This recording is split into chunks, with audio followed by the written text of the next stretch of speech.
This was in the 6th grade, and at the time I barely knew how to swim. I could only swim with pool noodles. The only pool this happened had 3 pools. A baby one that was meant for 16 to 13 year olds, and the biggest one was for teens and then also for adults and for events. At the time, I was only allowed to use the second biggest pool, as it was much harder for me to drown. I went there with my friend and her family. We were having a great time, splashing around in the pool and just being kids. I eventually met this guy. He seemed about 2 to 3 grades older than me, and he was trying to be friends and stuff, so I was like, okay, he can join us. Later, my friend thought it would be a good idea if she hopped on my back and basically made me walk around the pool, and I did it, and we both enjoyed it. She went out of the pool to go ask her father something while I stayed behind in the pool. Then out of nowhere, the guy I met earlier just jumps on me, causing me to fall to the floor of the pool. I got up, but right when my body was about to reach the surface, he pushed me down again, and so the cycle went on until the lifeguard jumped on him and pushed him out of the pool. They went to talk to his parents and realized their parents came with their boxes of beer and cigarettes, and they barely cared about what he even did.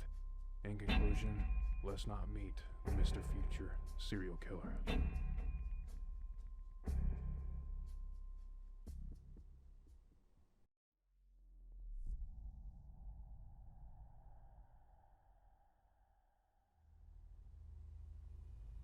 When I was 5 years old, sometime during the holidays, a man yanked me by the collar at the back of my shirt to choke me and then shoved me, all while out of sight of my parents, at a very large and packed indoor playground in the mall.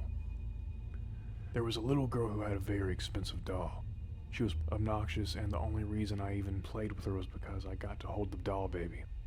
Well, she was fine with it because she wanted to go around yanking on big boy shirts like she says she would to her big brother, who evidently wasn't at the mall that day. I sat on the baby jungle gym and rocked the doll until I realized I couldn't see my parents in the crowd.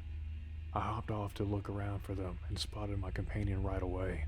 It was the moment I approached her to return her doll that one of the big boy's fathers yanked me up by the collar, slapped me hard in the back to push me forward after releasing me.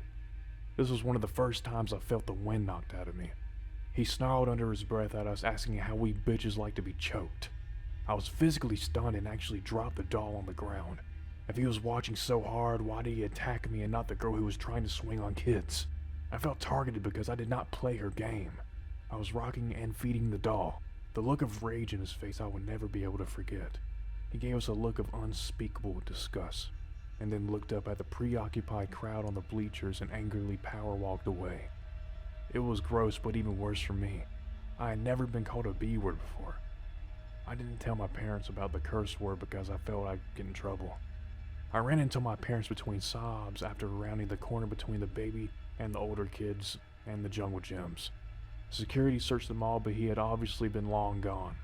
I remember my parents acting like it was no big deal. They had 2 infants to watch while I played. Years later, when I asked my mom about it, she went white and said that was one of the scariest moments for her, right after when I was almost choked on grape skin. She said it was then that even 3 sets of eyes supposedly on me and dozens of other parents, patrons, and security present, she realized just how easily I could have been scooped up and gone forever.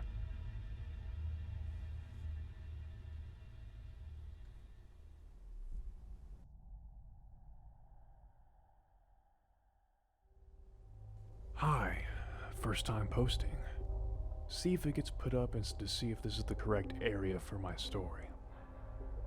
I applied on a job website recently for serving position at a restaurant. I was contacted by someone through the messaging option through the site. The place was a Burmese restaurant. I ended up Googling the address and found out where it was. The next day, the person messaging me told me an address that didn't show up on Google. Thought it was odd, but oh well. Today, the interview was at 9 a.m. The restaurant being open this early was surprising to me. I used Google Maps and find the location. I'm always early and glad I was. The location was not even open for business. The paper on the door said the restaurant is opening in April, and it had a completely different name than the ad had stated. I looked inside and the building looked abandoned and was very dilapidated. Okay, pretty weird, right?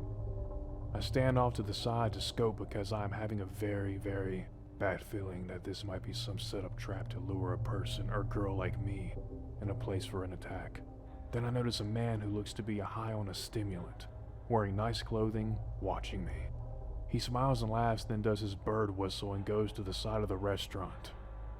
A few minutes later, a man in an Audi SUV shows up, looks at me, starts laughing and meets up with the first guy. They are both around the side, and I start wondering if there was a door to get in that way that I didn't know about. I start hearing the men bird whistling, and to my terror, I heard multiple other bird whistles coming from all around the block. However, I see no one. How many people are out there? Why are they hiding in the bushes? I get freaked out. I was gonna tell the interviewer to do the interview outside because if I got locked in there, I know I'm stuck. I ended up trusting my intuition and got the hell out of there. Nothing bad happened, luckily, because I decided to trust my gut. I feel like society tries to get women to think they are being paranoid in this kind of situation. Then if something horrible happens, people say, gee, she should have been more careful. What was she thinking? I just wanted to share. I'm unsure what to do because nothing even happened. Don't really know how to approach this without technical evidence. Want to contact the job website or police to look into it, but I don't feel that they'll even care at all.